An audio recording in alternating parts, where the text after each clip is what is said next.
প্ৰধানমন্ত্ৰী নৰেন্দ্ৰ মোদী ডাঙৰীয়াই আজি তৃতীয়বাৰৰ বাবে অসম ভ্ৰমণলৈ আহিল। গতিকে তেখেতৰ ভ্ৰমণৰ দিনটোতেই আমি এটা আনুষ্ঠানিক আমাৰ দলৰ প্ৰতিক্ৰিয়া প্ৰকাশ কৰাটো আমি উচিত বুলি ভাবিছোঁ। আমি প্ৰধানমন্ত্ৰী নৰেন্দ্ৰ মোদী ডাঙৰীয়াৰ জ্ঞাতাৰ্থে জনাব বিচাৰিছোঁ যে 2014 আৰু 2016 চনৰ নিৰ্বাচনৰ সময়ত তেখেতে যিবোৰ প্ৰতিশ্ৰুতি দিছিল সেই প্ৰতিশ্ৰুতিসমূহ আগতে পূৰণ কৰি লওক। পূৰ্বৰ প্ৰতিশ্ৰুতিসমূহ পূৰণ নকৰাকৈ পুনৰ অসমলৈ আহি নতুন নতুন প্ৰতিশ্ৰুতি প্ৰদান কৰাটো অসমৰ জনসাধাৰণে বিচৰা নাই।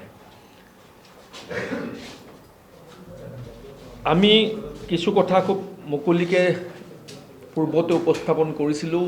আজি পুনৰ প্ৰধানমন্ত্ৰী মোদী ডাঙৰীয়াৰ জ্ঞাতাৰ্থে আৰু অসম চৰকাৰৰ জৰিয়তে আমি জানিব বিচাৰিছোঁ যে 2014 চনৰ 16 মে'ৰ পাছত কিমান বিদেশীয়ে তালি টোপোলা বান্ধি অসমৰ পৰা গ'ল সেই তালিকাখন ৰাজহুৱা কৰক। আমি পুনৰ জানিব বিচাৰিছোঁ অষ্টলক্ষ্মী আখ্যা দিয়া অসম আৰু উত্তৰ পূৰ্বাঞ্চলৰ সামগ্ৰিক বিকাশৰ বাবে যোৱা 5 বছৰত ৰাজ্য চৰকাৰখনৰ জৰিয়তে বা যোৱা 7 বছৰত কেন্দ্ৰীয় চৰকাৰখনে কি বিশেষ পৰিকল্পনা গ্ৰহণ কৰি ফলপ্ৰসূ ব্যৱস্থা আদায় কৰিব সক্ষম হৈছিল সেই বিষয়ে অসমৰ ৰাইজক অৱগত কৰাওঁ।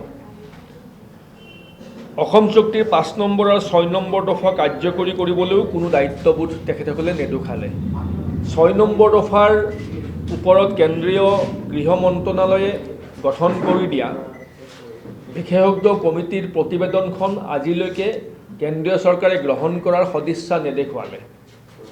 গতিকে আমি মোদী ডাঙৰীয়াক পুনৰ প্ৰশ্ন কৰিব বিচাৰিছোঁ যে 2014 আৰু 16 চনত আপুনি যিসমূহ প্ৰতিশ্ৰুতি অসমৰ ৰাইজক দিছিল সেই প্ৰতিশ্ৰুতিসমূহ পূৰণ নকৰাকৈ পুনৰ নতুন নতুন প্ৰতিশ্ৰুতি যদি আপুনি প্ৰদান কৰে আপোনাৰ মিছা কথাৰ তালিকাখন বৰ দীঘলীয়া হ'বগৈ। গতিকে মিছা কথাৰ তালিকাখন দীঘলীয়া হোৱাটো অসমৰ ৰাইজে বিচৰা নাই। কাৰণ প্ৰধানমন্ত্ৰীৰ আসনখনৰ যিটো পদমৰ্যাদা সেই পদমৰ্যাদাক অসমৰ জনসাধাৰণে শ্ৰদ্ধা কৰে, সন্মান কৰে। গতিকে সন্মানীয় প্ৰধানমন্ত্ৰীৰ আসনৰ পদমৰ্যাদা ৰক্ষা কৰি মিছা কথাৰ তালিকাখন দীঘলীয়া নকৰিবৰ বাবে আমি প্ৰধানমন্ত্ৰী মোদী ডাঙৰীয়াক অনুৰোধ জনালোঁ। আৰু মোদী ডাঙৰীয়াৰ আজি ভ্ৰমণৰ দিনটোত আমাৰ দলৰ এয়া আনুষ্ঠানিক প্ৰতিক্ৰিয়া।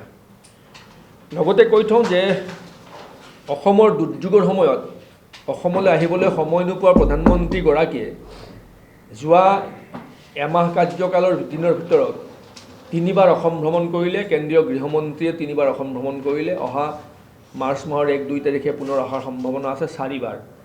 এমাহত এখন ৰাজ্য 4বাৰ প্ৰধানমন্ত্ৰী আৰু গৃহমন্ত্ৰীয়ে ভ্ৰমণ কৰাটো নিশ্চিতভাৱে তাৎপৰ্যপূৰ্ণ।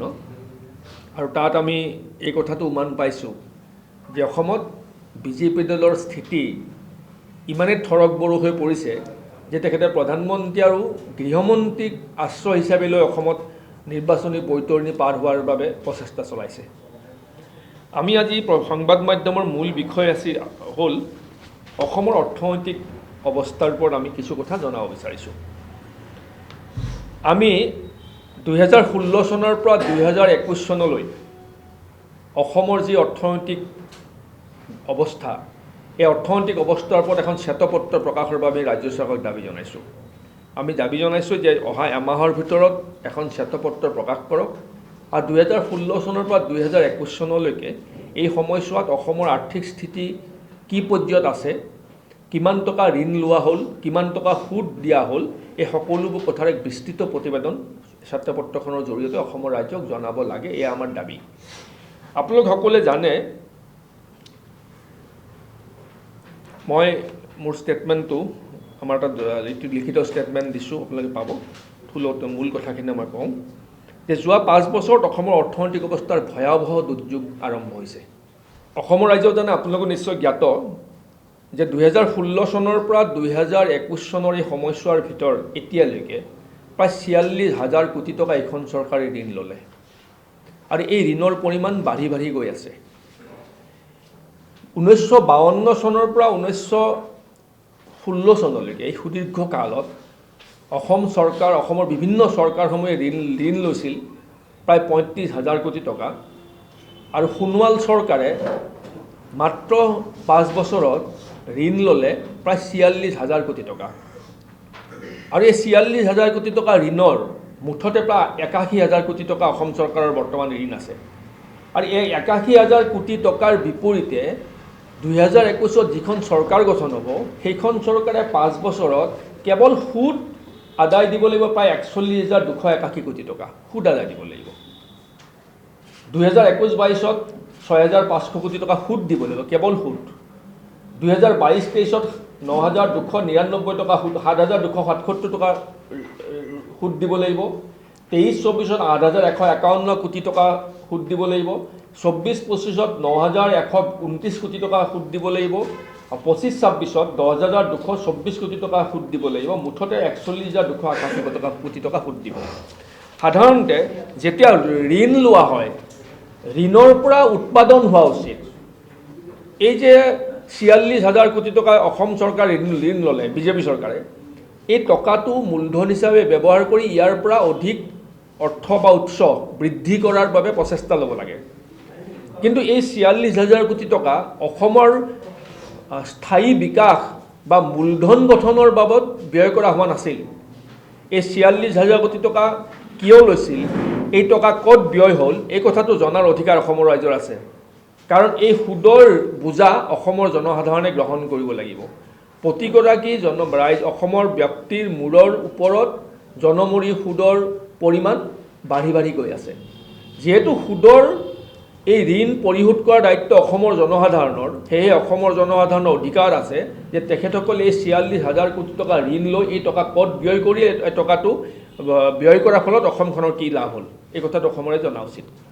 ১৯৬৯ চনৰ পৰা অসমে বিশেষ ৰাজ্যৰ মৰ্যাদা পাই আহিছিল।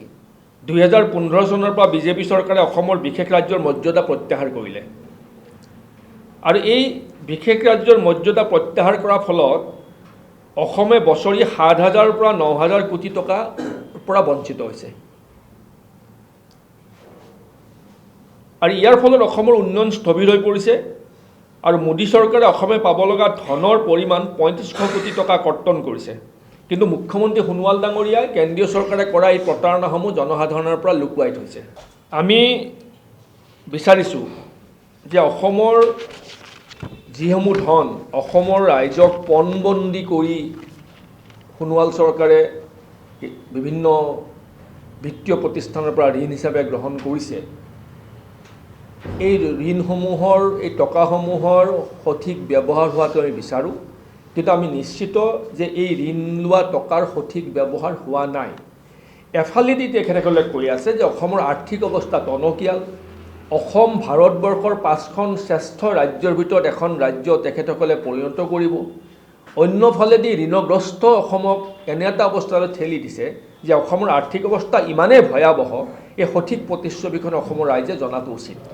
সোণোৱাল চৰকাৰে ৫খন বাজেট উত্থাপন কৰিছে। এতিয়ালৈকে চৰকাৰৰ হৈ বিত্তমন্ত্ৰীয়ে ঘোষণা কৰিছে যে সকলো বাজেট প্ৰস্তাৱৰ ৯০% প্ৰতিশ্ৰুতি পূৰণ কৰা হৈছে। এটা গোকাত মিছা কথা। ১৬-১৭ বিত্তীয় বৰ্ষৰ পৰা ২০১৯-২০ বিত্তীয় বৰ্ষলৈকে মুঠতে প্ৰায় ৪,১১,০০০ কোটি টকা খৰচ কৰিবলৈ বাজেটত ধৰা হৈছিল। কিন্তু ইয়াৰে 2,৭৬,০০০ কোটি টকাহে খৰচ কৰা হৈছে। অৰ্থাৎ যোৱা ৪.৫ বছৰত 1,৩৫,০০০ কোটি টকা ব্যৱহাৰ কৰিব নোৱাৰিলে। ইয়াতে সোণোৱাল চৰকাৰৰ অৰ্থনৈতিক ব্যৰ্থতা অতি স্পষ্টভাৱে প্ৰকাশ পায়। আৰু সোণোৱাল চৰকাৰে তেখেতৰ বিত্ত বিভাগৰ অদক্ষতা ঢাকি ৰাখিব বিচাৰিছে।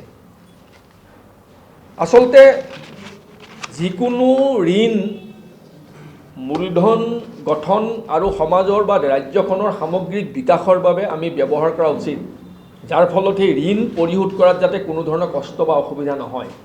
কিন্তু বৰ্তমান অদক্ষ চৰকাৰে অৰ্থনৈতিক ব্যৱস্থাপনাত ইমান সৰ্বাত্মকভাৱে ব্যৰ্থ হৈছে যে স্বাধীন ভাৰতত এইখনে এখন চৰকাৰ, যিখন চৰকাৰে যোৱা ৪.৫ বছৰত অৰ্থনৈতিক ব্যৱস্থাত, অৰ্থনৈতিক পৰিকল্পনাত সকলো দিশতে ব্যৰ্থ হৈছে।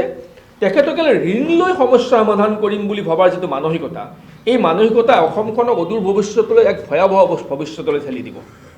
গতিকে আমি আজি এই সংবাদ মাধ্যমৰ জৰিয়তে অসমৰ মাননীয় মুখ্যমন্ত্ৰী সৰ্বানন্দ সোণোৱাল ডাঙৰীয়াক দাবী জনাইছোঁ যে তেখেতসকলৰ যদি নিজৰ ওপৰত কনফিডেন্স আছে, নিজৰ ওপৰত যদি আত্মবিশ্বাস আছে, নিজৰ দক্ষতাৰ ওপৰত যদি বিশ্বাস আছে, তেখেতসকলে আমাৰ দাবী মানিলেও আৰু 16ৰ পৰা 2021 চনলৈকে অসমৰ অৰ্থনৈতিক অৱস্থাৰ এক শ্বেতপত্ৰ প্ৰকাশ কৰি তেখেতৰ দক্ষতা প্ৰমাণ কৰক।